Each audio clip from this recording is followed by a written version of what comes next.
Hey everybody, I'm Justin Martinez from Pittsburgh, Pennsylvania. I had pulmonary hypertension. I was diagnosed at 14. It got pretty bad that I ended up needing a double lung transplant, which I got September 4th, 2005, so 12 years now. So ever since I was little, I always thought I was out of shape, something was wrong. I'm an identical twin brother, and just keeping up with soccer practice, track and field, whatever it was, I always said, it feels like I got baby lungs, I couldn't keep up with anybody. I started doing lacrosse 8th grade. Earlier that year, I was at a friend's birthday party and I passed out from exhaustion. So I mentioned that when I had to get my lacrosse physical, and they took it a step further and got an EKG and then took me to Children's Hospital, UPMC in Pittsburgh. And that's when I was diagnosed with primary pulmonary hypertension. When I was diagnosed, the doctor at Children's, I guess he was just having a bad day because, he just told me straight up, I'm never going to run again. I probably won't see 18. This is very serious. I need to get, on medication right away and address this it's him telling me, you'll never play sports. You'll never run. You probably won't see 18. It's absolutely devastating. Being 14 at the time, I didn't know how to take it.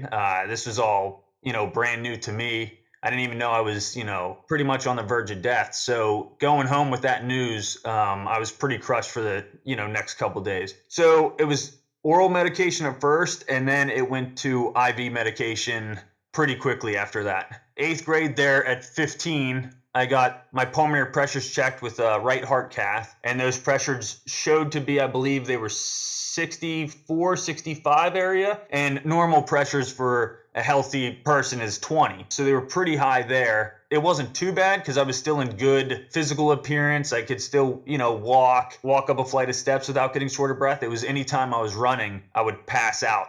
My sophomore year of high school, I had my wisdom teeth out, and I had a negative effect with the anesthetic, which doubled my pressures. So when I came out of surgery for my wisdom teeth, walking up a flight of steps became a chore, and that's when they immediately wanted to start me on IV medication. Mentally, it's just, it was the whole high school age, walking around kids with this IV attached to my body, with a pump the size of an old Game Boy attached to my hip at all times, just awkward, and especially because, no one really knew I was that sick. And then junior year, I started in a wheelchair because it was so bad. That same year is when I got my call for double lung transplant. It was depressing for sure, but I'm a big firm believer in being mentally positive. I never complained. I just had a really strong mindset going into this whole thing. When it got to the point where they started talking transplant, first, you're thinking, absolutely no way. I do not want to go through with this. It's taking donor lungs and putting them into your body. And the idea, especially when this is all new to you, it's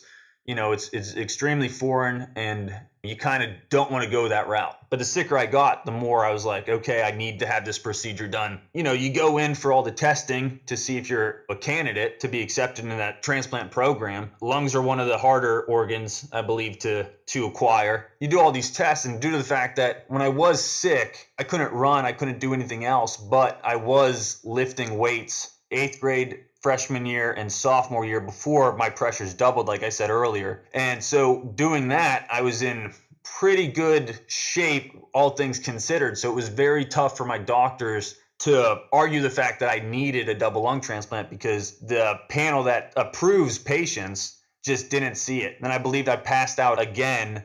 And that was when they petitioned the board to, really get me on the transplant list. And once I was on the transplant list, it didn't take long for me to get my first call for viable lungs, which didn't go through. When you get a false call like that, it's just a roller coaster of emotions. You don't know what to expect. You're just overwhelmed with, all these thoughts and emotions. I was a wreck when I did get that first phone call, and I ended up getting 3 calls. The first 2 didn't go through, and the third one did. And by the time I got that third one, I kind of blew it off thinking it wasn't going to be a go, and I was just going to head back home after that. But when it did actually go through, I woke up in the ICU asking if I even had the surgery, because they put you out and you take you into the operating room, and when you come to, you're not even sure what's going on. So it all happened pretty quick for me, and I'm thankful for that. But it is definitely a roller coaster of emotions, and I'm glad there's all these Facebook support groups, because it actually gives people some kind of perspective of what to look forward to through this process. So it's definitely beneficial.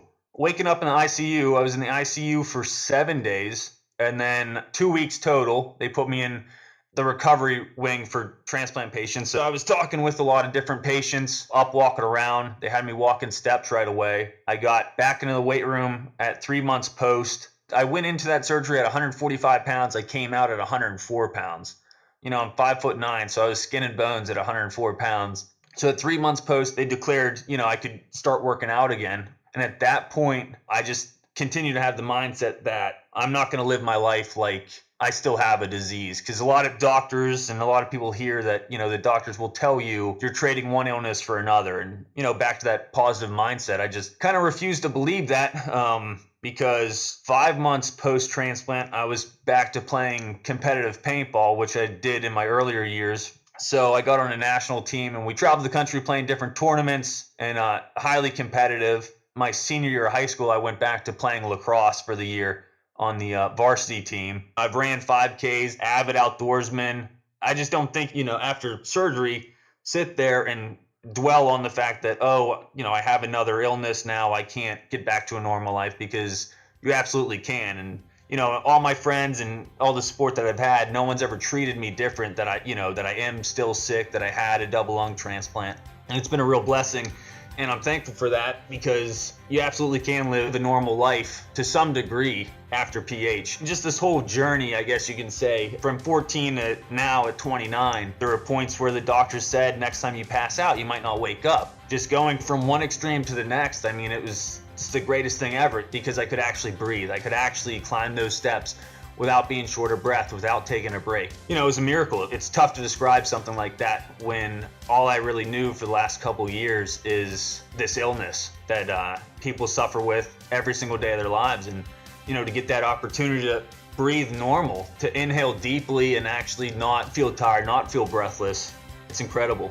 My name is Justin Martinez, and I'm aware that I'm rare.